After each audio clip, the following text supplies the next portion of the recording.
Academia. Economía para estudiar.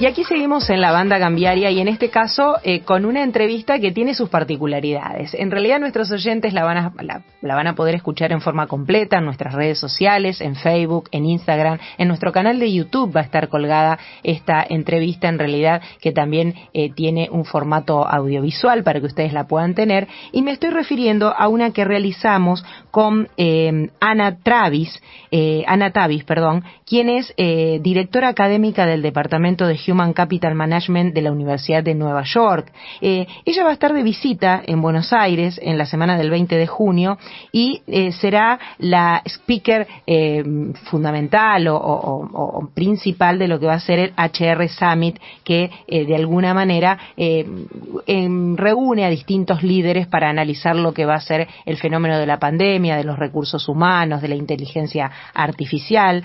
Ella en esta oportunidad va a presentar su último libro. Es una escritora prolífica sobre temas de recursos humanos, vinculados también al mundo del trabajo, y va a presentar su último libro que es Human at Work, que es el arte y práctica de la creación de espacios híbridos de trabajo. Nada menos que de ese tema en un escenario donde justamente la pandemia dejó al trabajo híbrido, esto de un poco en el hogar, un poco en el trabajo tradicional, como uno de los ejes a debatir a futuro. En este caso hablamos con Ana Tavis, hicimos una entrevista junto a Álvaro Torriglia. Ella estaba en Nueva York, nosotros aquí en el estudio de FM Meridiano.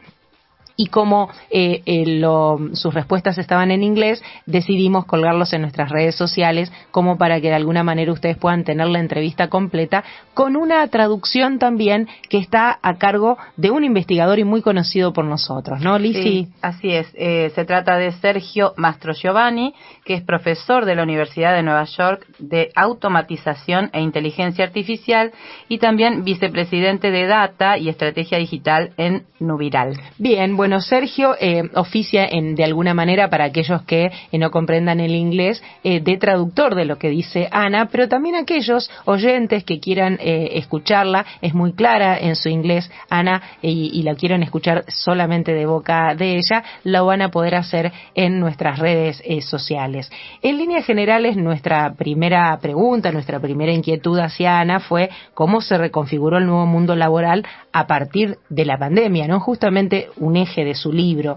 Y ella habló en principio de las 4 Ws en inglés, que son trabajo, personal, lugar de trabajo y valor, cómo de alguna manera las habilidades son diferentes, el lugar de trabajo también está cambiando con el mundo híbrido, no se quiere volver a la oficina, a veces sí, a veces no, el valor del trabajo, no el propósito de la gente con su trabajo, qué hace, cómo lo hace, dónde lo hace, por qué lo hace, digo, un montón de preguntas que empezaron a surgir a partir de lo que es el mundo del trabajo y que generó de alguna manera nuevos modelos de negocios. Ana dirige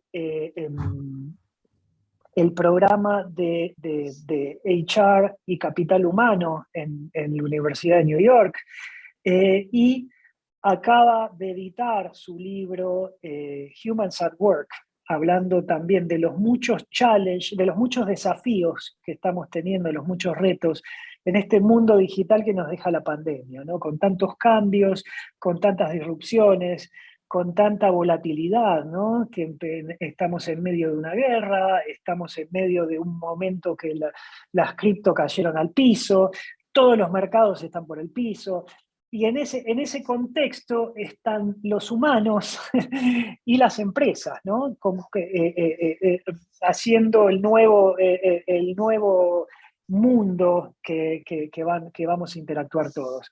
Además, Ana va a estar cerrando el HR Summit, que va a ser a final de junio en Buenos Aires, y ella es la keynote speaker de ese summit, ¿sí? Uh-huh. Entonces, okay. Con esa introducción, los dejo a ustedes que hablen con Ana, y en el medio yo me quedo acá por si hay alguna necesidad de traducir o decir algo, ¿sí? Muy bien, Sergio, muchas gracias. Bueno, la primera pregunta es un poco cómo se reconfiguró el mundo laboral, digamos, luego de la pandemia, sobre todo, que fue el elemento quizás más disruptivo, o por lo menos nos dirá Ana, en los últimos años. Okay. What can you say about the business world Yes. after pandemic? I understand, and I apologize. I'm still working on my Spanish. This was a definite shock for the business world, right? And we specifically look at the employee side, right? Where it's obviously the business models, supply chains, everything has been disrupted. And what's really, really interesting to me is to look at what I call 4 W's. Work. What is work? All of these concepts are being questioned right now.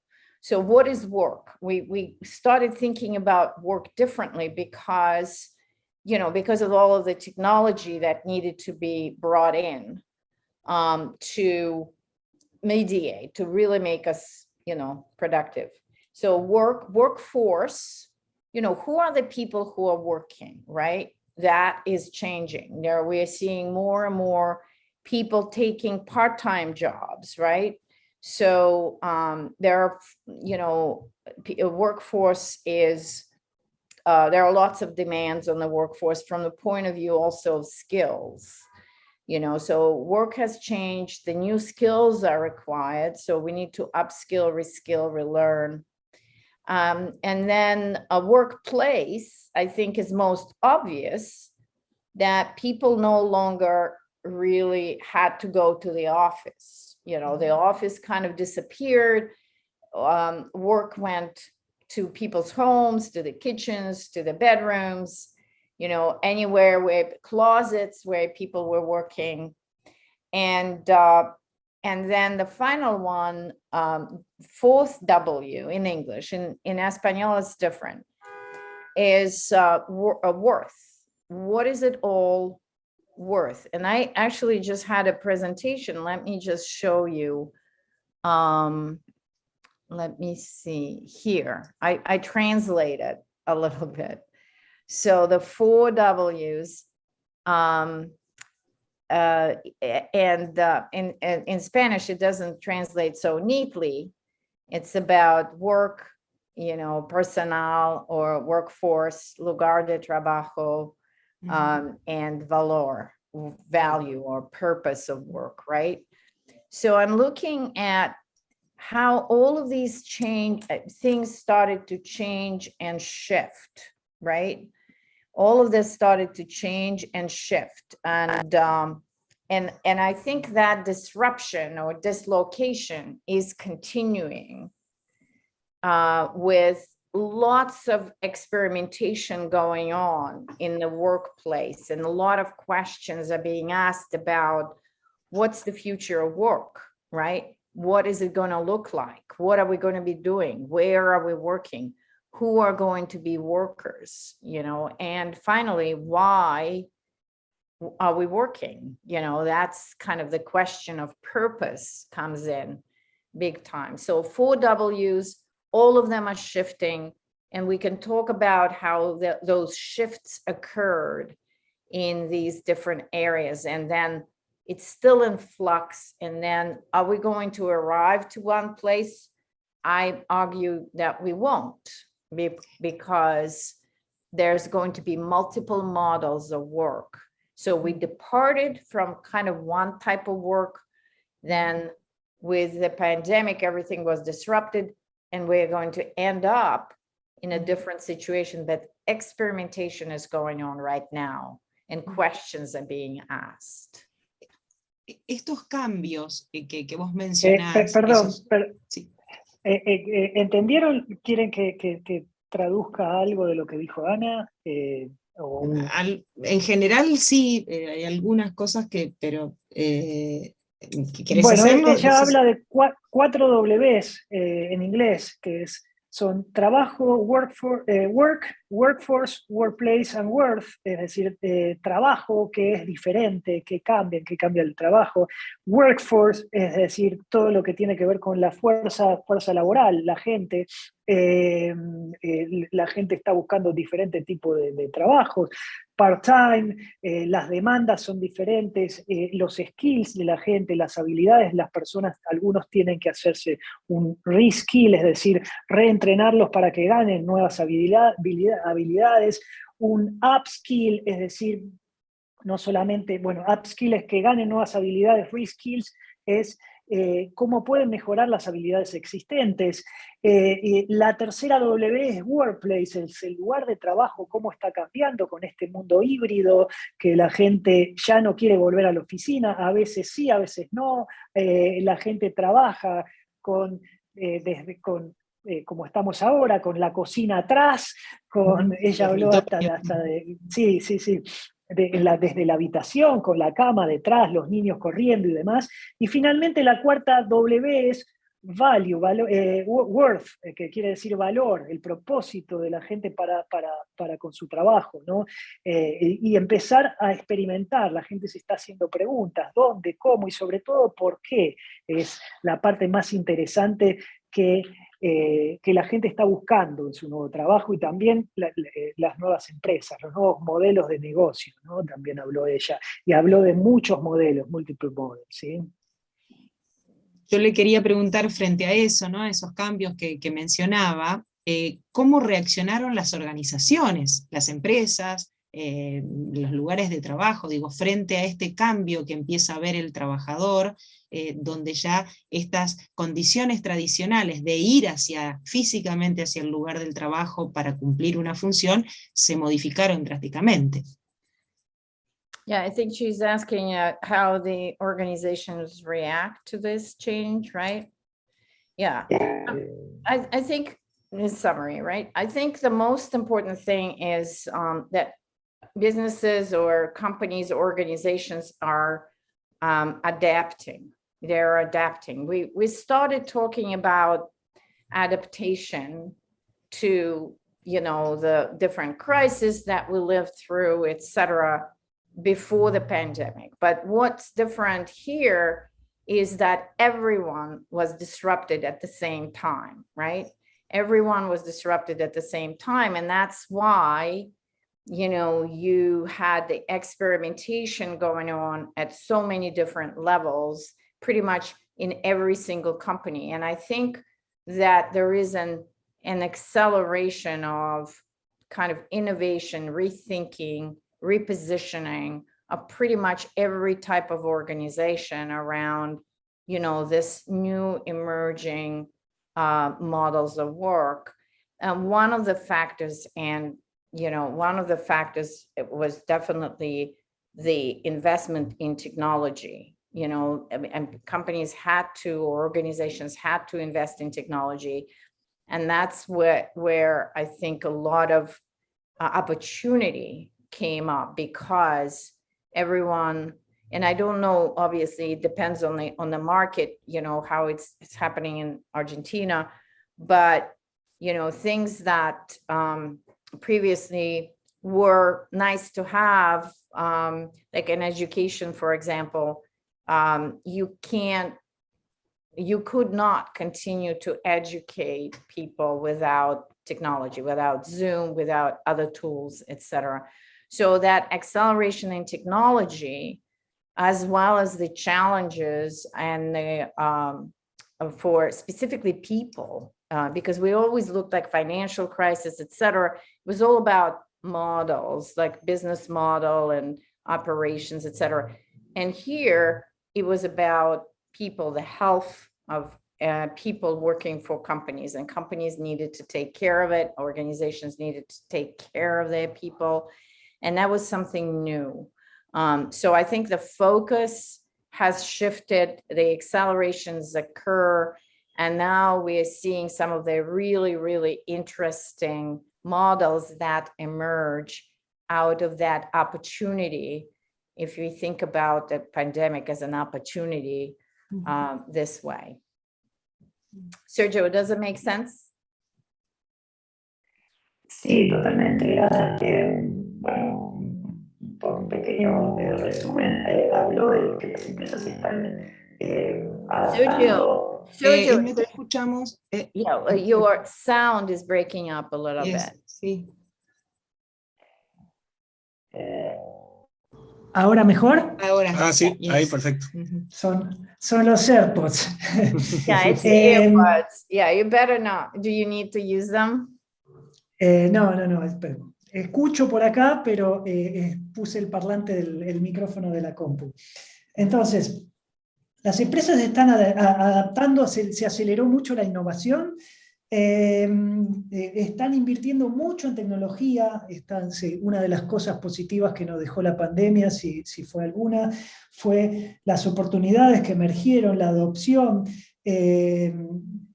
Todos los mercados son diferentes, decía Ana, pero es imposible hoy pensar en educación sin tecnología, ¿no? Y las empresas empezaron a invertir en educación y en la gente, poniendo a la gente primero, ¿no? Que eso no pasaba antes. Los modelos cambiaron, un nuevo modelo emergió poniendo a la gente primero, y cambió el foco también de esto, ¿no? Hoy las empresas se preocupan mucho en la gente, en la salud de la gente sobre todo, e incluso hasta la salud mental, ¿no? Eso fue un pequeño resumen. Sí. Esto de que el foco cambió y las empresas ponen a la gente primero, ¿esto está asociado al término que ella utiliza de empatía al analizar el tema de las relaciones laborales? Yes, I mean, I think I wrote about that, right? Sergio, the question was about empathy and how it's being used. Yes, if that can be relate to empathy when companies change or shift the focus. Yeah. And you know what's really interesting? I want to share with you, I was presenting at this LATAM business school to a Spanish-speaking audience, right, from Latin America, different parts of the continent. And one of the questions I was asked was whether empathy is sort of, comes intuitively to the cultures in Latin America, because what I was speaking about is how important empathy has become and become a focus.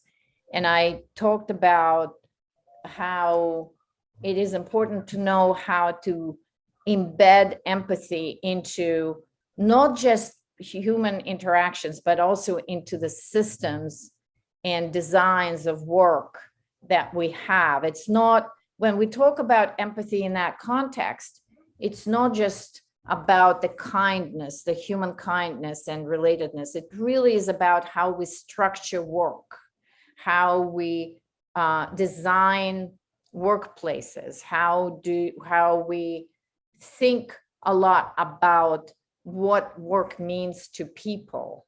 So that kind of empathy from the employee and the worker perspective, understanding that and making sure that the whole complex of those 4 W's is aligned around that, with the employee in the center, with the human design in the center. So that's when, you know, what I was talking about when I was talking about empathy. It's not just a personal way of thinking, but it really is about a systematic view of how work needs to function in a society that really is built for sustainability, continuity, and long-term outcomes, right? Not just a short-term gains, but longer-term outcomes.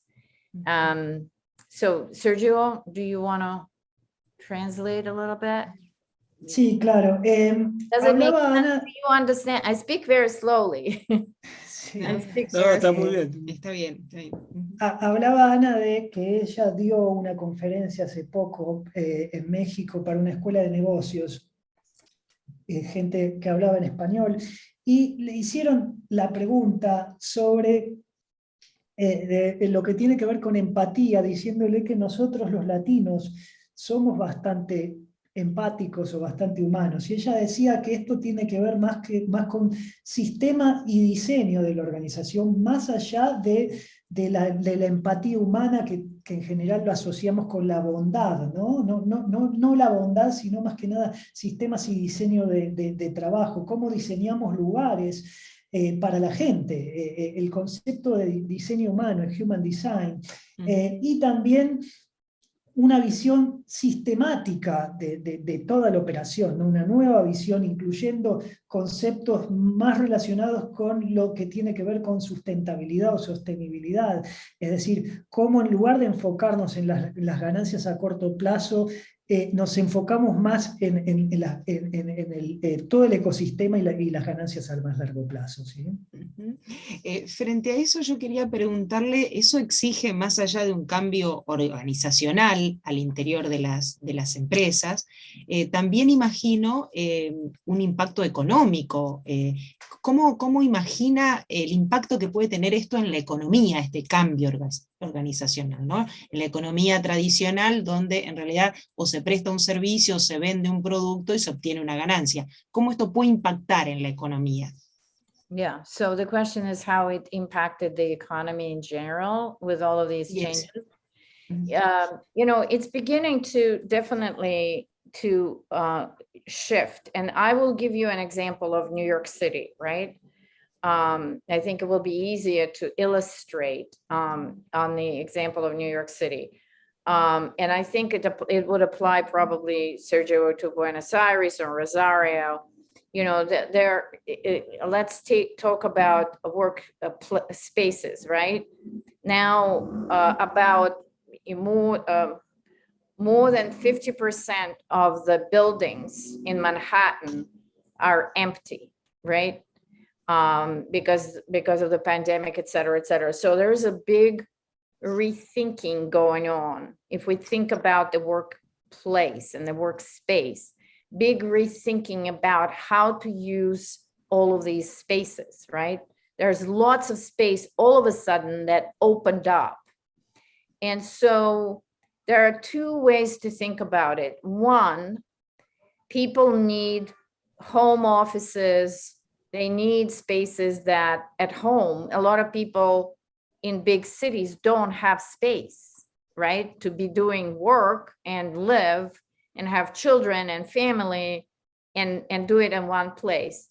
So that's one aspect. The other thing is what companies are doing, they are redesigning the spaces, because when they bring people back to the office, they bring them not to sit in their little cabinets.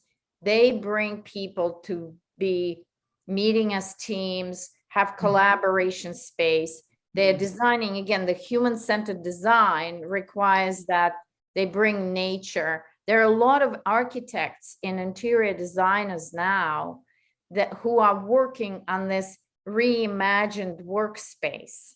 So in fact, companies are not giving up that space that was freed up from like cubicles, right?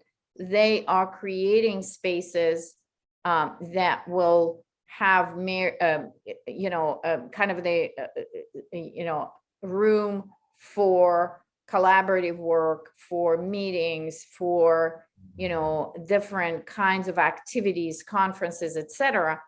For example, and I will be very interested to hear how it is in Argentina, but for example, during the pandemic, when everyone was working from home, the big tech companies like Google, Amazon, Facebook, they were buying like crazy big real estate buildings here in New York.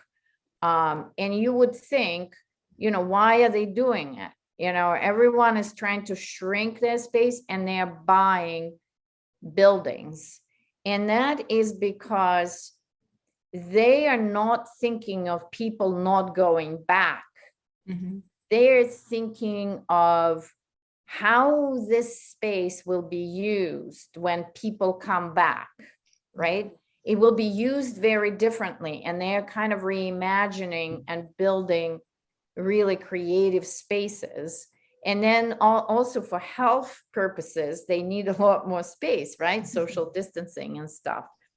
So that's one way of thinking about it. The other that I also wrote about is there are a lot of co-working spaces that are created. Sergio, can you translate co-working space? Nosotros lo decimos igual. We have WeWork, we have many co-working. We name that. So there are so many companies now that are creating in between opportunities for their people, right? Yeah. For example, everyone knows Airbnb. You know, it's big. Airbnb is big in Argentina, right? Mm-hmm. Yeah. So Airbnb is getting into the office business. They want, because people don't have space, you know, so you will be able to book yourself an office in other people's locations, right? So the idea is that not only you can have the WeWork type of co-working space, but you can also get yourself different kinds of offices where you might not need to be commuting across town. It will be in the building next door, right? So is that clear? So companies are creating these, and there are a whole number of these companies, Cody, that are in big cities where they're creating these spaces that people, even teams, can get together without having to travel all the way to the other side of town, to the headquarters. And their whole idea is to walk to work, right? In English, a little difficult. Walk to work, right? So that people can just walk and get there. So there are so many creative solutions. I found there's a lot of entrepreneurship going on. I found a company that is refurbishing empty stores. You know, there are a lot of empty stores because retail, you know, finito. So they're now taking these ones and creating these spaces for people to work. Because to think that people are going to be sitting at home and working is wrong. That's my opinion. It's wrong. It's not going to happen because people want to get out of their kitchens, right? The kitchens are for other purposes, or their closets, wherever they're sitting. But to have an alternative that will be cheaper and will be close to where you are is what, you know, this whole new ecosystem of innovative companies are trying to tap into. Ok, un pequeño resumen, ¿no? Están habiendo muchos cambios con los espacios de trabajo. En New York City, por ejemplo, en Manhattan, el 50% de los edificios están vacíos por la pandemia. Eso también pasa en Buenos Aires. No ese número, pero pasa. Entonces estamos cambiando cómo usamos nosotros, incluso cambiando no solamente el ambiente de trabajo, sino también el negocio inmobiliario, ¿no? La gente necesita espacios, entonces se está rediseñando mucho el nuevo negocio inmobiliario para que la gente pueda trabajar más junta, para que la gente pueda colaborar. Ana contaba también, por ejemplo, que las Big Techs, Amazon, Facebook, Microsoft, Apple, están comprando muchos espacios, no solamente para crear nuevas oficinas, sino también para extender las que ya tienen y poder crear espacios para que la gente pueda colaborar. Y además, que el COVID no se va, entonces en cierta forma vamos a tener que generar más espacios, lugares con más espacios por un tema de distanciamiento social.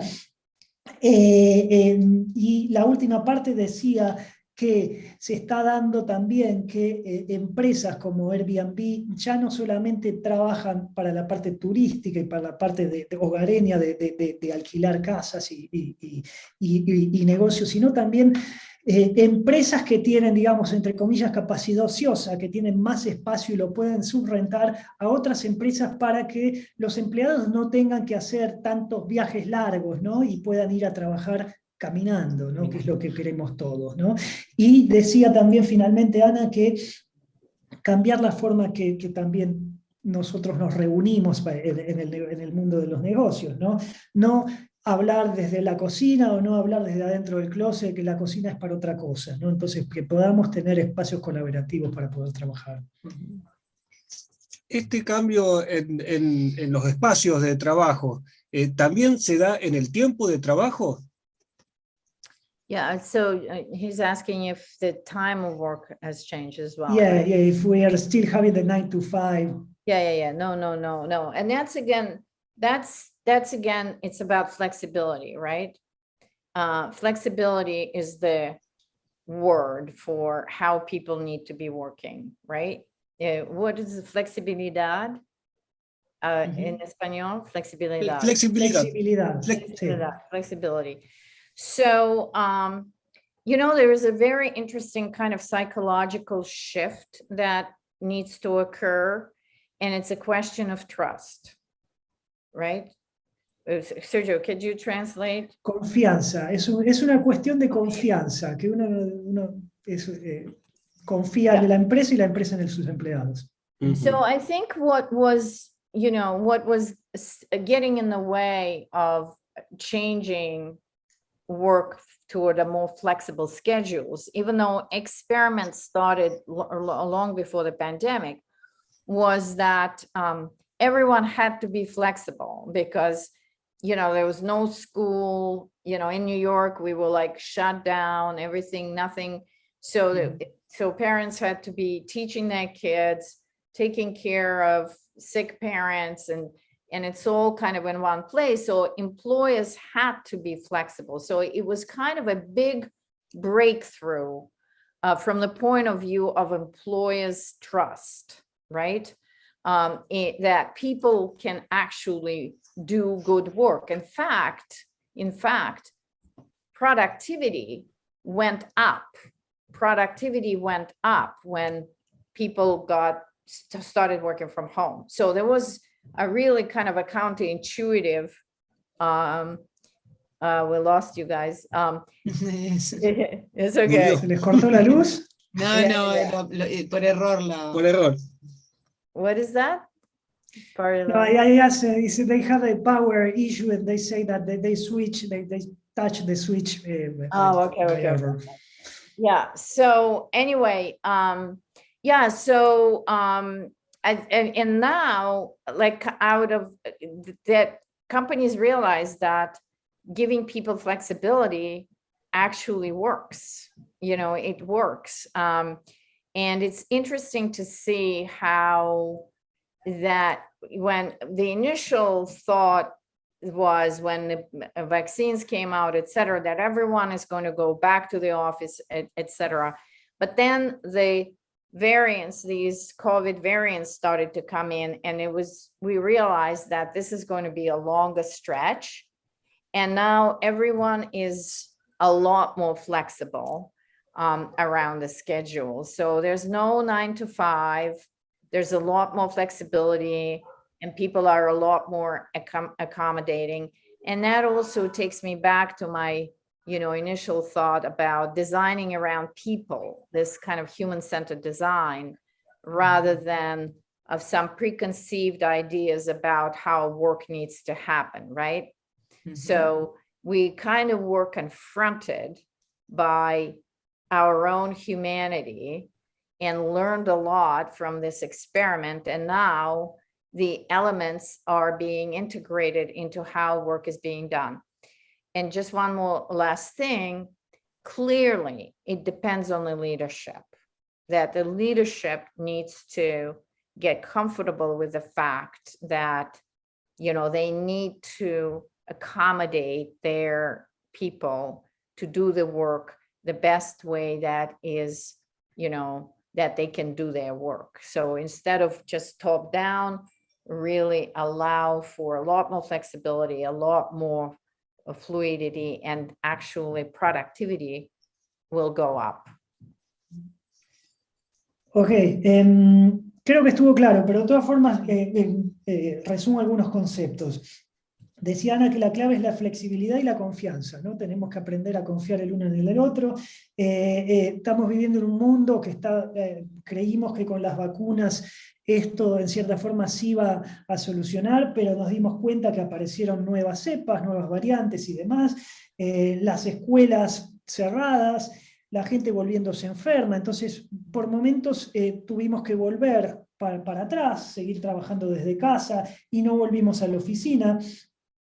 Y en cierta forma sí hay una enseñanza que nos dejó esto, es que no hay de vuelta un horario de trabajo de 9 a 5, se tiene que diseñar los modelos de trabajo para la gente y también para la humanidad, ¿no? Es clave el liderazgo acá, que no existen modelos top-down, es decir, que no el management, esas estructuras piramidales no existen más, sino más confiar y colaborar, y también la gente, todos nos tenemos que sentir confortables acomodando a la gente en el horario y con lo que hace mejor, ¿no? Que no vamos a volver a esas estructuras viejas, porque por diferentes razones ya nos acostumbramos a esto. Bueno, Sergio, lo vamos a tener que cortar porque si no, no podemos difundirlo, se nos hace muy extenso, pero la verdad que queremos agradecerte, Ana, por tu tiempo, por la disponibilidad para charlar con nosotros, y bueno, y te esperamos aquí en Argentina. No sé si va a ser presencial o virtual tu presencia aquí en Argentina. So, Sergio, you have to translate.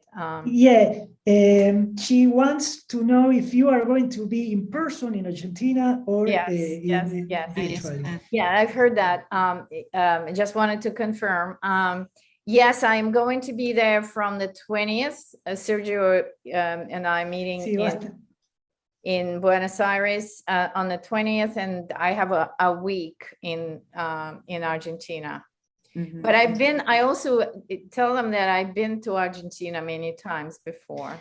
Ana estuvo muchas veces en Argentina, de hecho es bailarina de tango, ¿no? Ella baila muy bien tango y vino muchas veces a Argentina, sí, le gusta el tango y va a las milongas a bailar. Bueno. Muy bien. Yeah. So, y va a estar la semana del 20 en Buenos Aires dando clases en diferentes facultades para alumnos y demás, y haciendo muchas actividades, además de cerrar el HR Summit, que es el 23 y el 24. Yo hablé español mucho más mejor, pero con pandemia no tuve práctica y yo comprendo mucho más que yo hablo. Naturalmente en Argentina hay mucha práctica y yo espero que mi español returns. Sí, yes, okay. Yeah. Sí. So no tengo confianza en momento. Okay. Pero naturalmente en Buenos Aires yo me gusta mucho practicar otra vez y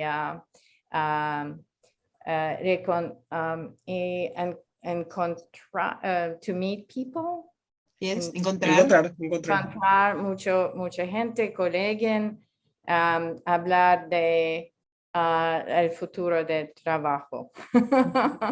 Se entendió muy bien, así que ya lo está recuperando.